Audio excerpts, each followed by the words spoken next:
first of all, how did you come on board? Like, what made you come on board for It Happens Only in India?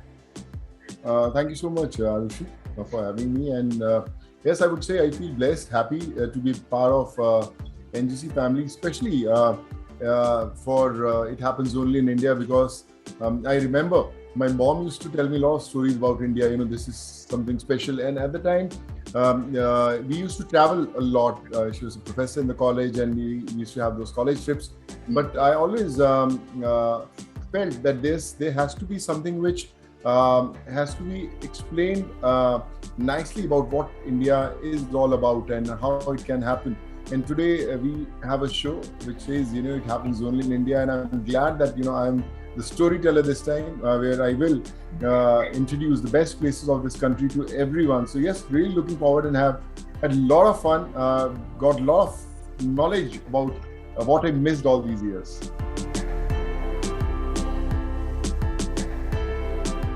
So, like from the show, did you get to know something which you didn't get to hear from your mother about India? Everything, many, every episode taught me new things about different parts of the world. How we have the new tunnels that has been made, people who have been doing great individually as giving back to the society. So a lot of things. And yes, in last couple of years, the kind of change that we have seen in the society has been very inspiring.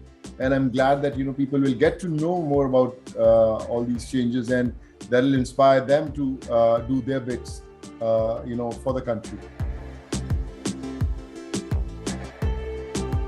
How did you experience India while you were helping people from like every corner of the world, every corner of the country? People were coming to you for help. So through them, did you get to experience India in a different light from how you already knew it? Of course, yes, Arushi, still people come to my place also, at my home. They come from all different states, from Andhra, Telangana, Punjab, Rajasthan, Tamil Nadu, all these places. And I've seen the approach is different.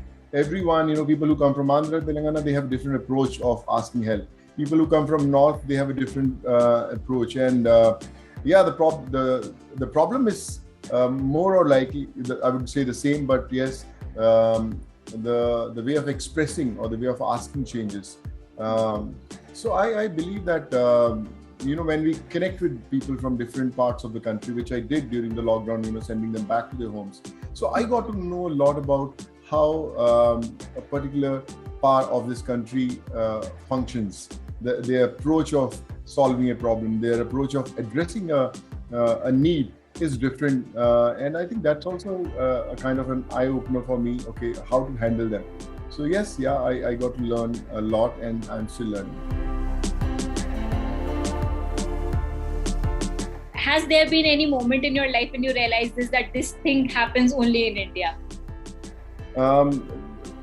If you ask me, during the lockdown, how people bounced back, after all the problems they suffered, because I was connected with all of them, and I could see them suffering because of the medical issues they had, because of the employment issues they had, and the education of the kids. And suddenly when things started opening, all these families came together to help each other, and they are coming back on their toes. And we have seen with 140 crore people living in this country, yes, the sufferings are there. People are still finding difficult to make both ends meet. But we have seen that how the whole country, whole village, whole state, everyone came together to help others. So I think that's what India is all about. When people need you, you have people next to you to hold your hands and get you out of your trouble. But I have always been intrigued to know that how is this happening? How are you helping people from Jammu and Kashmir to Kanyakumari? How is this entire thing happening?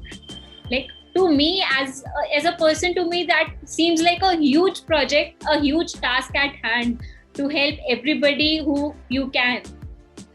Arishi, if someone falls ill in our house, it becomes a task for us to take him to the doctor and get the medicines, And when the whole country is messaging you, tweeting you, or reaching at your residents, I asked them, how do you get the address? They said it's on the Google. So it's very simple. You just type Sonu Sood's address and everything will come, and it's very easy for us to reach.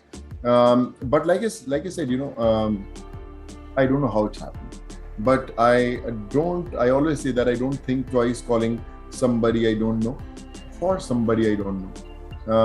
I can call anytime, tomorrow I know Arushi and I know Arushi can do something, go to a hospital and make an admission happen. I'll call you after, Arushi, there's someone waiting for this thing to happen and you can do that. Let's save a life.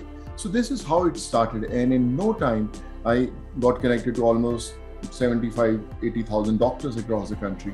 And anyone from our team used to call, okay, we are calling from Sonu Sood team and we want to save this life. And they were all then told, we would love to be a part of it and let's do it.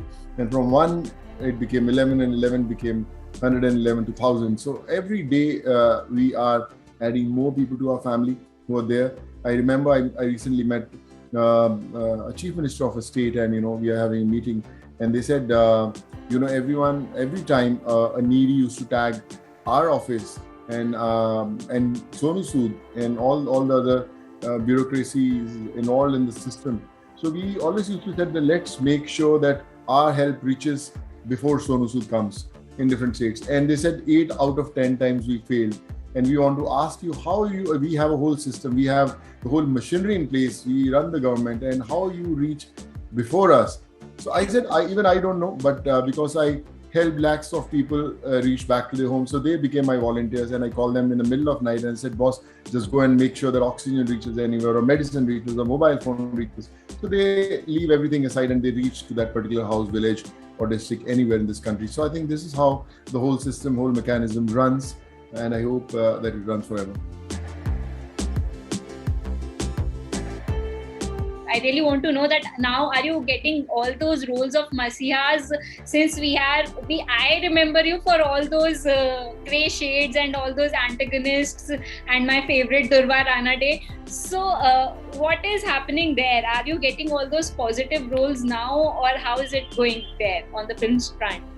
Actually, all the roles that have been offered are positive roles. I've completed 2 movies, one in South, a film called Ashara, me and Chiranjeevi. Then there's another film called Prithviraj, which is a Yash Raj movie that will be coming sometime in January. So it's got a positive role. But I'm also starting a home production, which will be starting sometime in January. Again, it's a positive role. So yes, all the roles that have been offered recently have been larger than life, positive roles. And they feel that people want to see me in an image which inspires them and makes you a superhero. So yes, I hope somewhere in some part of the country someone is writing something special. So yes, lots to deliver in coming years. So I'm definitely looking forward to watch you in all those larger than life roles, and I hope that people get to see a superhero in Sonu Sood soon on the screen as well as they are seeing in the real life. Thank you so much. Thank you so much for joining me here. It was a lovely chat.